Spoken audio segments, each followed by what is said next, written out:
मैं बलराम स्वामी आपके अपने YouTube चैनल टेक्निकल स्वामी पर आप सभी का हार्दिक स्वागत करता हूं। दोस्तों, आज की वीडियो में हम बात करेंगे कॉमन कलेक्टर के बारे में। जो अपन ने पिछली क्लासें पढ़ी थी उसमें अपन ने कॉमन बेस कॉमन एमीटर के बारे में डिटेल में चर्चा की कि भाई किसमें तो इनपुट रेजिस्टेंस हाई होगा, किसका आउटपुट रेजिस्टेंस हाई होगा, किसमें पावर गेन सबसे मैक्सिमम होगा, किसमें करंट गेन मैक्सिमम होगा।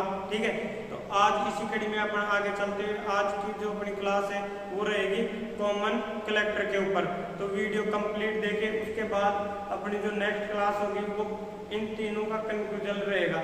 जिसको भी एक पर्सनल क्लास में दिक्कत आई हो तो लास्ट में अपन वीडियो के अंत तक जरूर बने रहे, क्योंकि लास्ट में जो है common base common ammeter common collector तीनों के मैं डिफरेंस बताऊंगा, एक साथ तुलना करके अपन पढ़ेंगे कि भाई इसमें ये क्यों होता है, तो उससे फिर आपको रटने की जरूरत नहीं पड़ेगी, बिल्कुल क्लियर हो जाएगा ये आवाज में।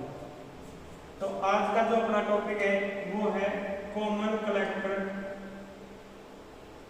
कॉमन कलेक्टर अभिविन्यास। आज का जो अपना टॉपिक है वो है कॉमन कलेक्टर अभिविन्यास या कॉमन कलेक्टर कॉन्फ़िगरेशन। ठीक, तो वही अपना सिस्टम। सबसे पहले अपन को क्या सर्किट डायग्राम बनाना है, उसके बाद समझना है। तो पहले तो अपन क्या बनाएंगे, ट्रांजिस्टर। ठीक है, अब कॉमन कलेक्टर है तो ये लो, अभी तक अपने को एमीटर और कलेक्टर में पता नहीं है, तो जिसके ऊपर एरो होगा वो क्या होगा, एमीटर। भाई मैंने एमीटर इसको बना दिया, ये क्या हो गया, कलेक्टर आ गया, तो ये आ गया बेस। ठीक है, अब आपको पता है कि भाई एम्पलीफायर के रूप में यूज करते हैं अपन किसका, ये अभिविन्यास वाले सर्किटों का, common base common ammeter common collector. ठीक है, और आपको पता है जब ट्रांजिस्टर तभी काम करेगा जब एक्टिव मोड में होगा, और एक्टिव मोड में ट्रांजिस्टर कब काम करता है, ट्रांजिस्टर का एक्टिव मोड कब होता है, जब बेस कलेक्टर जंक्शन, हाँ बेस कलेक्टर जंक्शन किस में हो, फॉरवर्ड बायस में। ठीक है, और आपका बेस कलेक्टर जंक्शन तो किस में हो, रिवर्स बायस में। ठीक है, और बेस एमीटर जंक्शन ये किस में होना चाहिए, फॉरवर्ड बायस में। तो यही अपन यहाँ फॉलो करेंगे। देखो अब इसको मेरे को एक्टिव मोड में लाना है, तो ये तो क्या है आपका एमीटर, ये क्या हो गया कलेक्टर, ये क्या है बेस।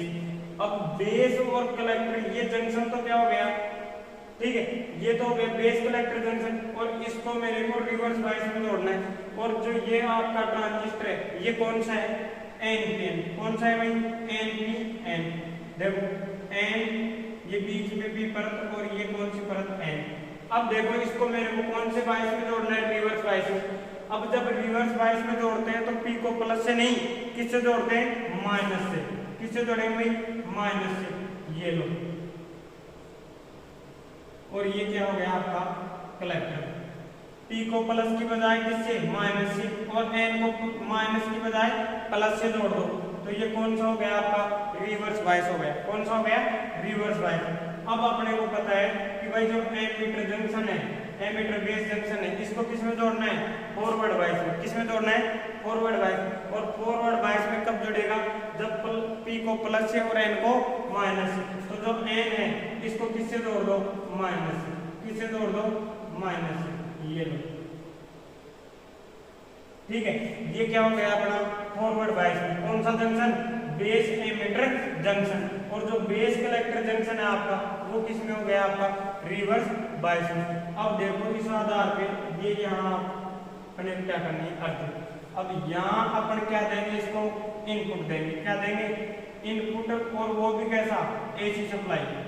इनपुट एसी सप्लाई, ठीक है, जिसका अपन गेन करना चाहते हैं। और ये क्या है, इधर आउटपुट। क्या मिलेगा अपने को, इधर आउटपुट। अब देखो इस परिपथ के कारण क्या क्या होगा, देखो ये आपका इनपुट हो गया, तो इनपुट के कारण इसकी इनपुट करंट तो क्या होगी, बेस करंट। हाँ क्या हो गई भाई, बेस करंट। ठीक है, और एमीटर है तो ये आपकी क्या हो गई, आउटपुट करंट। हाँ आउटपुट करंट कौन सी होगी, एमीटर करंट। तो ये तो हो गया आपकी बेस करंट। करंट। ये क्या हो गया आपकी एमीटर करंट। ठीक है, अब देखो इनपुट करंट तो कौन सी, बेस धारा, और आउटपुट में कौन सी धारा है, एमीटर धारा। अब इसी के ऊपर अपने को ध्यान देना है क्यों, तो इनपुट में बेस धारा सबसे कम। देखो धारा, जब अपन बात करें धारा की, किसकी बात करें, धारा की, तो आई ई बराबर क्या होता है, आई बी प्लस आई सी। तो सबसे अधिक धारा कौन सी, ये, उसके बाद कौन सी, कलेक्टर। ये कितनी होती है, 95% बता रखा है मैं, ये कितनी होती है, 5%। तो सबसे ज्यादा कौन सी, एमीटर धारा, फिर कलेक्टर धारा, और सबसे कम कौन, बेस धारा। कहने का मतलब ये है कि बेस जो इनपुट धारा है इसकी, ये सबसे कम होती है। क्या होती है, सबसे कम होती है, जबकि आउटपुट धारा सबसे अधिक होती है। आउटपुट धारा सबसे अधिक होती है। तो यही से अपना ये टॉपिक निकल के आता है, और वो क्या है, धारा गेन। क्या है भाई, धारा गेन। धारा गेन जो होता है, कॉमन कलेक्टर का धारा गेन होता है, उसको प्रदर्शित करते हैं गामा से। किससे, गामा से, गामा से। और गामा बराबर होता है, हाँ, आउटपुट करंट बटे, हाँ, इनपुट करंट। आउटपुट करंट बटे इनपुट करंट, आउटपुट करंट बटे इनपुट। तो गामा बराबर हो जाएगा आपका, हाँ, आउटपुट कौन सी करंट है भाई, एमीटर करंट। कौन सी करंट है, एमीटर करंट बटे, हाँ, इनपुट करंट कौन सी है, बेस करंट। इनपुट करंट कौन सी है, बेस करंट। अब आपके माइंड में एक बात आ गई होगी कि जो आउटपुट धारा वो तो सबसे अधिक है, एमीटर धारा, और इनपुट धारा सबसे कम है, कौन सी, बेस धारा। अब देखो इसमें जो आउटपुट तो सबसे अधिक है और इनपुट सबसे कम है। कहने का मतलब क्या है कि इसका जो धारा गेन है वो सबसे अधिक होगा। क्या होगा, सबसे अधिक होगा। तो इस कॉमन कलेक्टर का, हाँ, धारा गेन, कॉमन कलेक्टर का धारा गेन सबसे अधिक होता है। क्या होता है, सबसे अधिक होता है, सबसे अधिक होता है। उसके बाद देखो आप, धारा गेन सबसे अधिक हो गया, ठीक है। अब इसकी मैं इनपुट की बात करूं तो इनपुट में देखो, मान लो यहाँ जो मैंने वोल्टेज दिया वो कौन सा दिया, बेस कलेक्टर वोल्टेज। ये कौन सा है भाई, हाँ, बेस एमीटर वोल्टेज। ठीक है, अब देखो, सॉरी, कलेक्टर एमीटर वोल्टेज। ये कौन सा है भाई, कलेक्टर एमीटर वोल्टेज। अब देखो आप, ये जो बेस कलेक्टर वोल्टेज दिया है, धारा सबसे कम बहेगी, और ये जो परिपथ है इसको अपन देखेंगे तो ये कौन से बायस में काम कर रहा है, रिवर्स बायस में। कौन से में काम कर रहा है, रिवर्स बायस में। तो अपन कह सकते हैं कि कॉमन कलेक्टर का इनपुट प्रतिरोध सबसे अधिक होता है। क्यों, रिवर्स बायस में होने के कारण। क्यों, रिवर्स बायस में होने के कारण। तो कॉमन कलेक्टर का, हाँ, इनपुट प्रतिरोध सबसे अधिक होता है, सबसे अधिक होता है। क्यों, क्योंकि यह रिवर्स बायस में होता है। किसमें होता है, रिवर्स बायस में होता है। और कौन होता है रिवर्स बायस में, इसका इनपुट जंक्शन। क्या है, इसका इनपुट जंक्शन कौन से बायस में काम करता है, रिवर्स बायस में काम करता है। ठीक है, अब नेक्स्ट देखो, इसका आउटपुट की बात करें अपन, तो आउटपुट में धारा क्या मिल रही है, मैक्सिमम मिल रही है। क्या मिल रही है, मैक्सिमम मिल रही है। जबकि आउटपुट में धारा अधिकतम है, इसका मतलब अपन क्या माने कि इसके अंदर आउटपुट में प्रतिरोध क्या लग रहा है, कम लग रहा है। क्या लग रहा है, कम लग रहा है। और वैसे भी अपन देखें तो इसका आउटपुट जंक्शन ये कौन से बायस में काम कर रहा है, फॉरवर्ड बायस। और फॉरवर्ड बायस में आपको पता है रेजिस्टेंस का मान क्या होता है, कम, यानी दिख तो रहा है ना। तो कॉमन कलेक्टर का आउटपुट प्रतिरोध, हाँ, सबसे कम होता है, कम होता है। क्योंकि इसका आउटपुट जंक्शन फॉरवर्ड बायस में रहता है। कौन सी बायस में रहता है? फॉरवर्ड बायस में रहता है। एक बार इसका स्क्रीनशॉट लो, फिर आगे चलेंगे। अब देखो, ये इतना समझ आ गया भाई। इसका इनपुट प्रतिरोध है वो तो क्या रहेगा? सबसे अधिक रहेगा। क्यों? क्योंकि इसका जो इनपुट जंक्शन है वो रिवर्स बायस में रहता है, जबकि आउटपुट इंपीडेंस या रेजिस्टेंस है वो क्या रहेगा? न्यूनतम रहेगा। क्या रहेगा? न्यूनतम रहेगा। क्यों? क्योंकि आउटपुट रेजिस्टेंस या आउटपुट जंक्शन इसका कौन से बायस में काम करता है? रिवर्स बायस में, सॉरी फॉरवर्ड बायस में कार्य करता है। अब देखो आप आगे, अब क्या है कि इसका जो इनपुट रेजिस्टेंस है वो तो क्या होगा? तो इनपुट वोल्टेज बटे इनपुट धारा, ये मैंने पहले बताया था आपको। तो V BC बटे, हाँ, या इसको ऐसे रख लो आप, इनपुट वोल्टेज बटे इनपुट करंट। तो V BC बटे IB, हाँ, V BC बटे IB, और इन दोनों का भी क्या होगा भाई? परिवर्तन। क्या होगा? परिवर्तन। तो डेल्टा VB बटे डेल्टा IB। और ग्राफ में अपन ने देखा है था भाई कैसे इनमें परिवर्तन आता है। ठीक है, अब इसका देखो आउटपुट प्रतिरोध। तो आउटपुट में कुछ नहीं, आउटपुट वोल्टेज बटे आउटपुट धारा। तो आउटपुट वोल्टेज के VCE बटे IE। ठीक है, तो इसका जो वोल्टेज गेन है वो सबसे कम होगा। क्या होगा? सबसे कम। क्यों? देखो, आउटपुट में, हाँ, आउटपुट में धारा अधिक मिल रही है, लेकिन आउटपुट में वोल्टेज कम मिलेगा अपने को। क्या मिलेगा? वोल्टेज कम मिलेगा। अब देखो, हाँ, इसका किसका? कॉमन कलेक्टर का, हाँ, वोल्टेज गेन तथा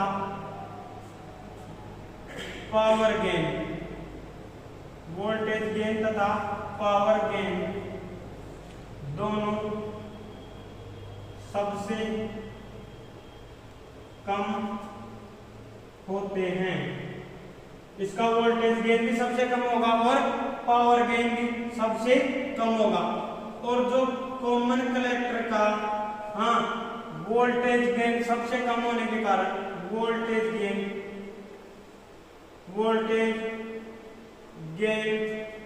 कम होने के कारण, हाँ, वोल्टेज गेन कम होने के कारण क्या होता है? इसका वोल्टेज बफरिंग करेगा। क्या करेगा? इसका वोल्टेज, हाँ, वोल्टेज गेन इसका क्या है? कम है, सबसे कम है। इस वजह से इसमें क्या होगा? वोल्टेज बफरिंग होगी। क्या होगी? वोल्टेज बफरिंग होगी। इसमें क्या होगी भाई? वोल्टेज की बफरिंग होगी।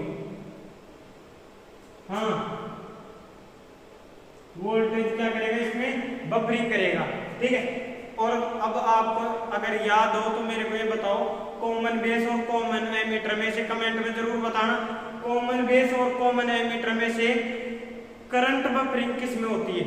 क्या क्वेश्चन है? जैसे वोल्टेज बफरिंग तो किस में होती है भाई? कॉमन कलेक्टर में। क्यों? क्योंकि इसका वोल्टेज गेन क्या है? सबसे कम है।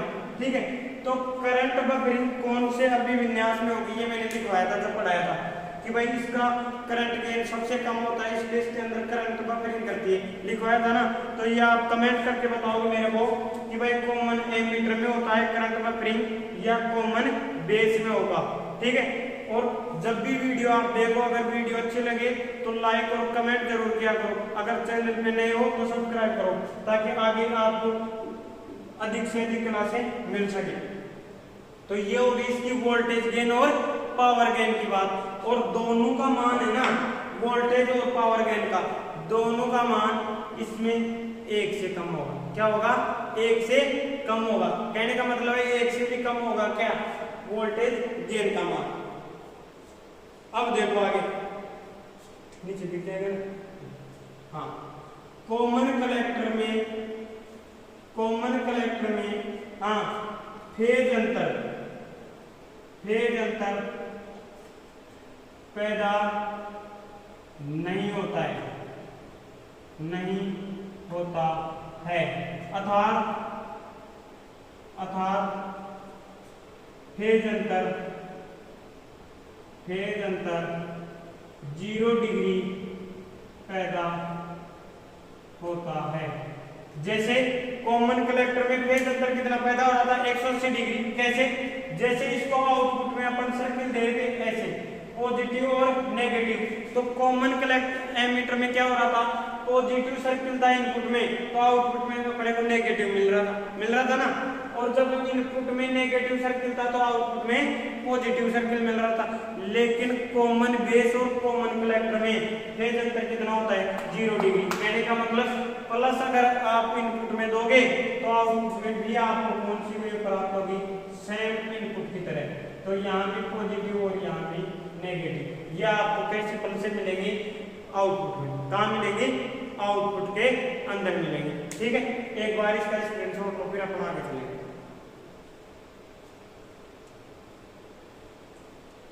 हाँ, अब देखो आप, बाकी इसका यूज वगैरह वही है भाई।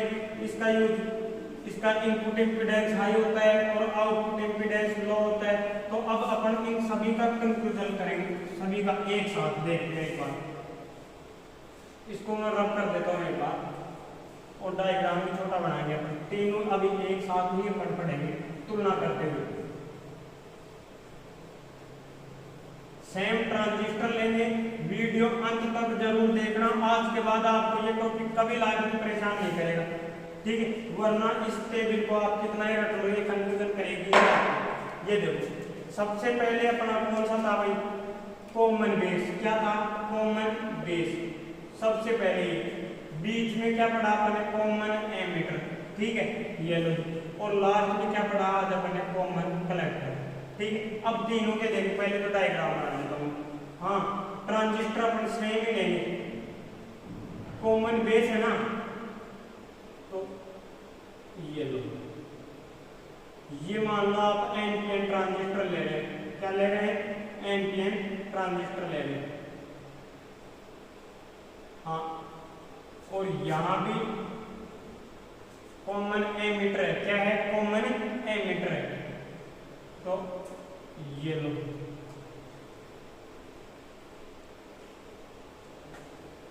एक बार थोड़ा सा मैं डायग्राम बना देता हूँ तीनों का ही। ये है, आज ही अपन ने पढ़ा है कॉमन कलेक्टर का।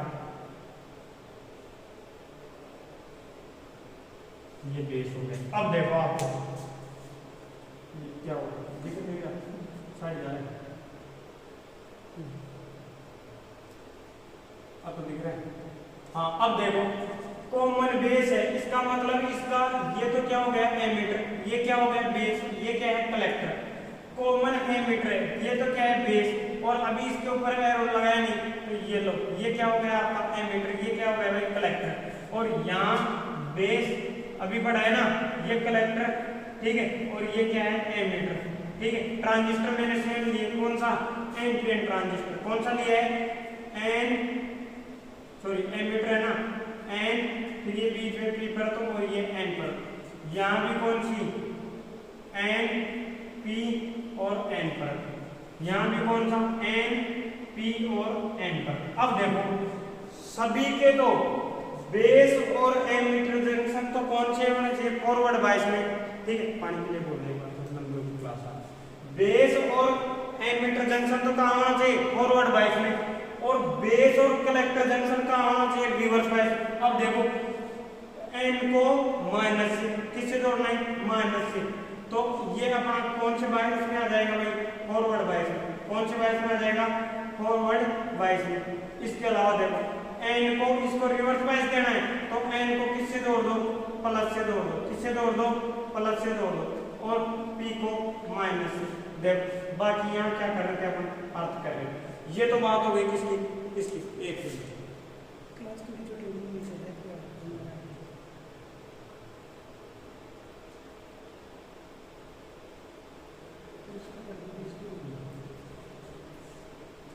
ये किस, कौन से जंक्शन हो गए भाई, ये तो कहाँ है अपना, फॉरवर्ड बायस में। ये कहाँ है, रिवर्स बायस में। ये कौन सा है आपका इधर आउटपुट, क्या है इधर आउटपुट, और ये कौन सा है आपका इधर इनपुट का, कौन सा है भाई इधर इनपुट का। ठीक है, अब बात करेंगे इसके अपन पहले तीनों टाइप। अब इसका बेस और एमीटर जंक्शन सेम वही है, कहाँ जोड़ना है इसको फॉरवर्ड बायस में, किसमें जोड़ना है फॉरवर्ड बायस में। तो इसको फॉरवर्ड बायस में जोड़ने के लिए पी को किससे जोड़ दो प्लस से, और एन को किससे जोड़ दो माइनस से। ठीक है, और ये लो ये वो अर्थिंग वगैरह होगा। इसके बाद एन को इसको रिवर्स बायस जोड़ना है, तो एन को किससे जोड़ दो प्लस से, किससे जोड़ दो भाई प्लस से, ये लो, और ये माइनस से, पी को प्लस से और एन को सॉरी एन को प्लस से और पी को माइनस से। ये हो गया आपका कौन सा रिवर्स बायस हो गया। ये तो कौन सा हो गया आपका फॉरवर्ड बायस, ये कौन सा हो गया रिवर्स बायस। ठीक है, ये कौन सा है आपका कॉमन कलेक्टर। तो बेस और कलेक्टर जंक्शन है, तो ये कैसे जुड़ना चाहिए रिवर्स बायस में, कैसे जुड़ना चाहिए रिवर्स बायस में। अब पी को रिवर्स बायस में जोड़ने से किसके लिए साथ जोड़ दो माइनस से, और इसको एन को प्लस के साथ, ये क्या हो गया भाई रिवर्स बायस। अब इसको किस में जोड़ना है फॉरवर्ड बायस में, किस में जोड़ना है फॉरवर्ड बायस में। अब इसको फॉरवर्ड बायस में जोड़ने के लिए एन को तो किससे जोड़ दो माइनस से, और इधर इसको जोड़ दो किससे प्लस से। अब देखो आप बाकी ये वो अर्थिंग वगैरह होगी। ठीक है, हाँ अब देखो इन तीनों का भाई क्या क्या अंतर है इससे। अब इसकी इनपुट करंट तो क्या हो गई, हाँ देखो इसकी जो करंट हो गई वो तो क्या है, ये क्या है आई, क्या है भाई आई ई, ये क्या है आई सी, आई सी। देखो इसमें देखो प्लस से इनपुट करंट क्या होगी आई बी। ठीक है, इनपुट करंट क्या होगी आई बी, और आउटपुट करंट क्या होगी आपकी आई सी। ठीक है, अब इसमें इनपुट करंट क्या होगी आपकी आई बी, हाँ, और आउटपुट करंट क्या होगी आपकी आई ई एमीटर करंट। अब देखो सबसे पहला टॉपिक तो अपन ये लेंगे क्या इनपुट प्रतिरोध का, इनपुट प्रतिरोध का, इनपुट प्रतिरोध का। देखो इसका इनपुट प्रतिरोध देखो फॉरवर्ड बायस में, इसका भी फॉरवर्ड बायस में, हाँ इसका फॉरवर्ड बायस में, इसका भी फॉरवर्ड बायस में। अब कंफ्यूजन यही होता है कि इन दोनों का ही इनपुट रेजिस्टेंस है वो क्या होगा कम होगा, क्या होगा कम होगा। इन दोनों का ही इनपुट प्रतिरोध क्या होगा कम। अब अपने कंफ्यूजन ये है कि कम इसका होगा या इसका, इन दोनों में से कम किसका होगा। तो जिसकी करंट अधिक, हाँ जिसकी करंट अधिक वो ओम का नियम क्या कहते हैं आई बटे आर, जिसकी करंट अधिक हाँ उसका रेजिस्टेंस कम। भाई जिसका रेजिस्टेंस कम होगा उसी की करंट क्या होगी ज्यादा। अब आई ई और आई बी में आपको पता है भाई आई ई बराबर होता है आई बी प्लस आई सी। तो इन दोनों में ज्यादा मान कौन ना आई ई का। तो कहने का मतलब ज्यादा करंट एमीटर धारा है तो प्रतिरोध इसका कम होगा। तो सबसे कम प्रतिरोध तो किसका हो जाएगा कॉमन बेस का। किसका हो जाएगा भाई कॉमन बेस का। तो इसका प्रतिरोध सबसे कम, हाँ सबसे कम प्रतिरोध किसका कॉमन बेस का। ठीक है, अब इसके बाद किसका आएगा कॉमन एमीटर का। हाँ इसके बाद किसका आएगा कॉमन एमीटर का। तो सबसे ज्यादा प्रतिरोध तो ये चीज ये दर्शाता है, सॉरी सबसे कम है ना, तो सबसे कम तो किसका होगा इनपुट प्रतिरोध कॉमन बेस का, फिर इससे ज्यादा कॉमन एमीटर का, और सबसे अधिक किसका होगा कॉमन कलेक्टर का। क्यों? क्योंकि इसका तो कौन से बायस में है भाई रिवर्स बायस में, और ये आउटपुट है ये फॉरवर्ड बायस में। ठीक है, ये तो कंफर्म हो गया अपने कि रिवर्स बायस में होने से इसका इनपुट रेजिस्टेंस क्या है वेरी वेरी हाई है। ठीक है, अब देखो आगे दूसरा टॉपिक अपन लेंगे आउटपुट प्रतिरोध। क्या लेंगे आउटपुट प्रतिरोध। अब देखो इसका आउटपुट जंक्शन रिवर्स बायस में, इसका भी आउटपुट रिवर्स बायस में। अब ये तो कंफर्म हो गया कि ये फॉरवर्ड में, इसका तो सबसे कम होगा। क्या होगा सबसे कम।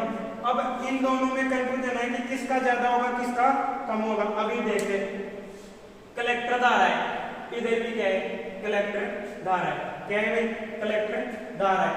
लेकिन सबसे ज्यादा आउटपुट प्रतिरोध किसका होगा, कॉमन बेस का। क्या होगा इसका, सबसे अधिक होगा। क्या होगा भाई, सबसे अधिक प्रतिरोध होगा। सबसे अधिक किसका होगा आउटपुट प्रतिरोध, कॉमन बेस का। इसके बाद होगा आपका कॉमन एमीटर का, ठीक है। और सबसे कम होगा किसका, सॉरी सबसे कम होगा किसका, कॉमन कलेक्टर का, ठीक है। अब बात करते हैं तीसरे नंबर पे, धारा गेन। हाँ, धारा गेन। और धारा गेन आपको पता है, कॉमन बेस का जो धारा गेन है वो क्या होता है, एल्फा। क्या होता है, एल्फा। अगर अभी याद नहीं है तो अब याद कर लेना इसको। ये क्या है, सिंबल एल्फा का है। और एल्फा बराबर है, धारा गेन बराबर है आउटपुट करंट बटे इनपुट करंट। और आउटपुट करंट क्या है आपकी, आईसी। आईसी बटे इनपुट करंट क्या है, आईई। क्या है, आईई।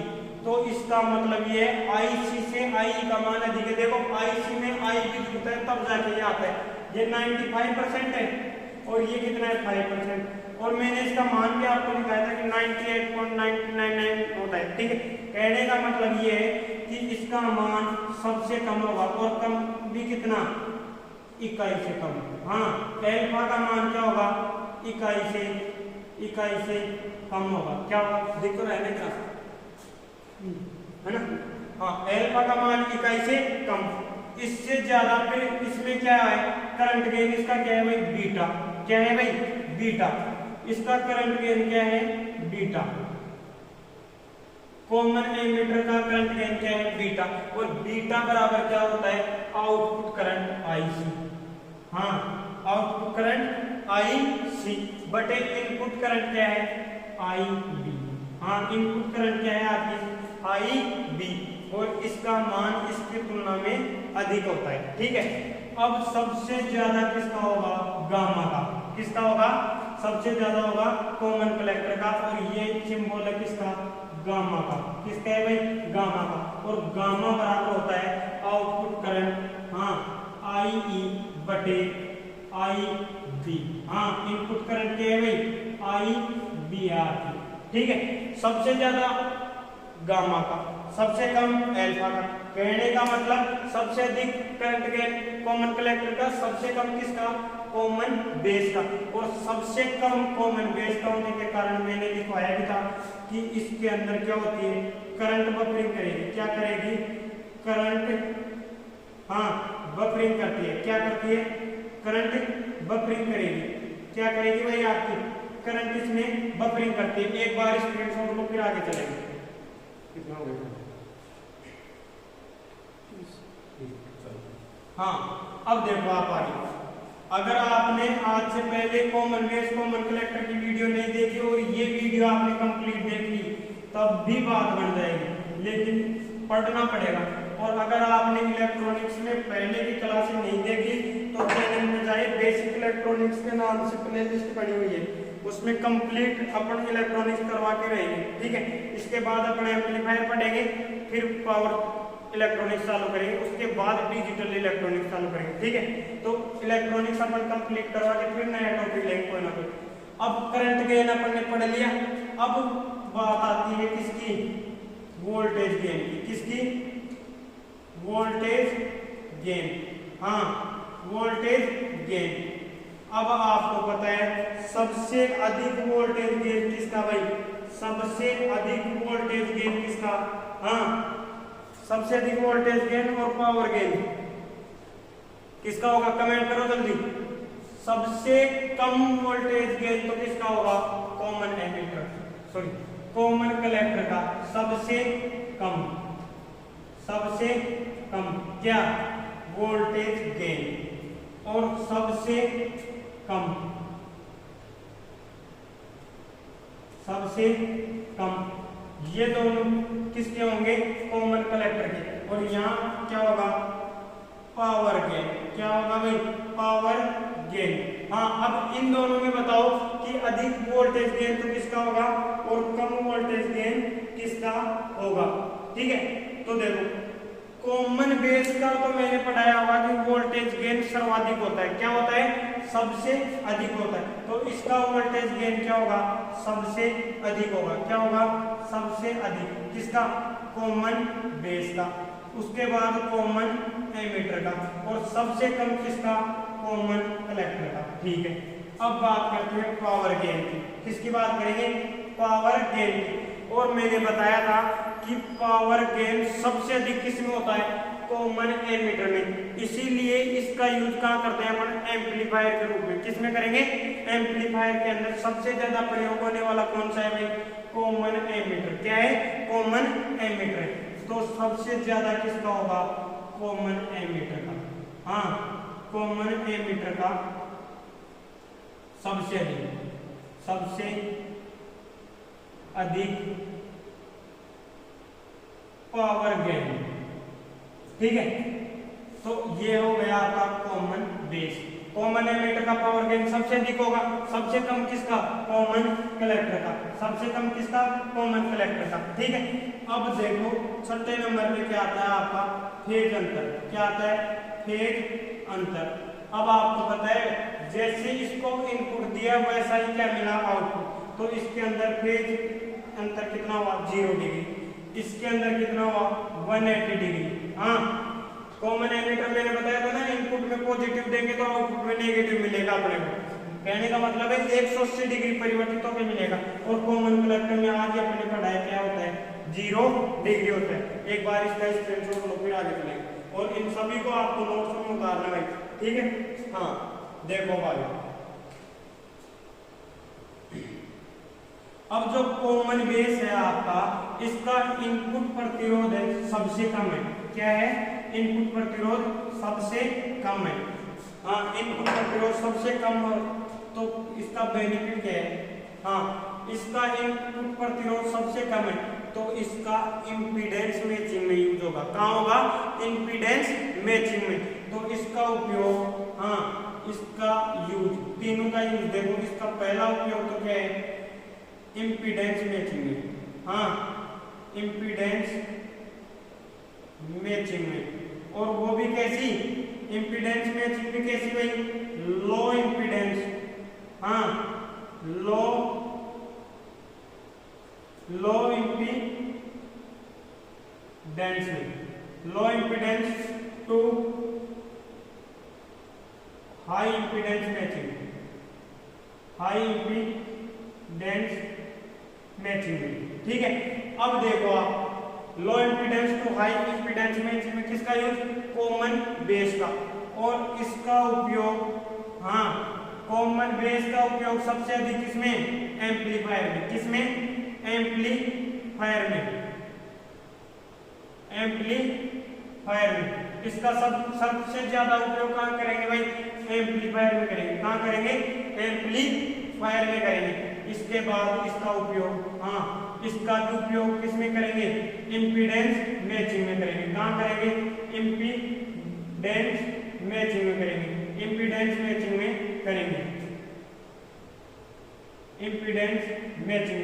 और वो भी कौन सी होगी आपकी? अब इसकी इम्पीडेंस मैचिंग कैसे होगी? इसका इनपुट तो कौन सा? रिवर्स। तो इनपुट रेजिस्टेंस क्या है इसका? मैक्सिमम। तो इसकी इनपुट इम्पीडेंस कॉमन बेस के जस्ट अपोजिट होगी। और कैसी? High impedance. High impedance to low impedance. High impedance to low impedance matching में किसका यूज होगा? कॉमन कलेक्टर का। ठीक है, तो उम्मीद करता हूँ आज की क्लास आपको अच्छी लगी होगी। मैंने तीनों को आज फिर से रिवाइज किया है कि जिसको भी पहले कुछ भी डाउट हो तो वापस क्लियर हो जाए। ठीक है, अब अपन पढ़ेंगे नेक्स्ट क्लास में एम्पलीफायर वगैरह के बारे में। ठीक है, अंत तक जुड़े रहने के लिए धन्यवाद। वीडियो को ज़्यादा से ज़्यादा शेयर करें ताकि पढ़ने वाले अधिक से अधिक स्टूडेंट अपने से जुड़ सकें। ठीक है, थैंक यू।